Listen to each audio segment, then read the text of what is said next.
हम सब जानते हैं कि हमारे देश की आज़ादी के पीछे अनगिनत क्रांतिकारियों के संघर्ष, त्याग और बलिदान की लंबी कहानी है। हम जानते हैं भगत सिंह, सुभाष चंद्र बोस, सुखदेव, राजगुरु, जवाहरलाल नेहरू, महात्मा गांधी, बाल गंगाधर तिलक, अशफाक उल्लाह खां, राम प्रसाद बिस्मिल जैसे अनेक क्रांतिकारियों को। ऐसा नहीं है कि ये लोग केवल लड़ते थे, एक दिन बंदूक उठाई और क्रांतिकारी बन गए।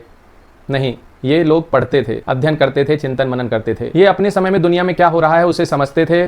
उस समय के विचारकों, उस समय के क्रांतिकारी और दार्शनिकों को पढ़ते थे, उन पर विचार करते थे, उन पर चिंतन मनन करते थे। यानी इनका क्रांतिकारी होना अंग्रेजों के द्वारा किए जा रहे दमन के प्रति अंधा आक्रोश भर नहीं था। इसके पीछे था अध्ययन, इसके पीछे था ज्ञान, इसके पीछे था विचार। आजकल हमने शिक्षा का अर्थ बहुत सीमित कर दिया है। केवल अपने सिलेबस की किताबें पढ़ लो, अच्छे नंबर ले आओ, पास हो जाओ, नौकरी ले लो, खूब सारा धन इकट्ठा कर लो, प्रॉपर्टी बना लो और आप सफल हो गए। लेकिन शिक्षा का अर्थ केवल इतना ही नहीं है।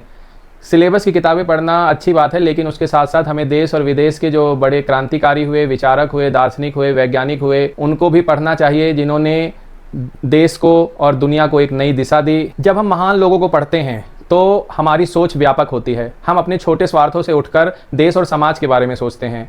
हम किसी भी बात को मानने की जगह उस पर विचार करते हैं। हम ज़्यादा तर्कशील बनते हैं, ज़्यादा सवाल करना सीखते हैं। इनको पढ़ने से हमारे जीवन में साहस आता है और हम एक भेड़ चाल को छोड़कर जीवन में कुछ नया करने की तरफ आगे बढ़ते हैं। महापुरुष या क्रांतिकारी का इससे बड़ा अपमान कुछ नहीं हो सकता कि आप उसे मात्र उसकी जन्मतिथि और पुण्यतिथि पर याद करें। आप ना तो उसके द्वारा लिखी कोई किताब पढ़ें, ना आप उसके जीवन दृष्टि को समझें, ना आप उसके विचार को समझें, ना आप समझें कि वो कैसा भारत बनाना चाहते थे। अगर हम सच में अपने महापुरुष और अपने क्रांतिकारियों का सम्मान करते हैं तो हमें उनके द्वारा लिखी किताबें पढ़नी चाहिए, उनके विचारों को समझना चाहिए। इस स्वतंत्रता दिवस में आप सबसे बस यही अपील करूंगा कि जितने क्रांतिकारी हुए, महापुरुष हुए, हम उन्हें पढ़ें और उनके सपनों का भारत बनाएं।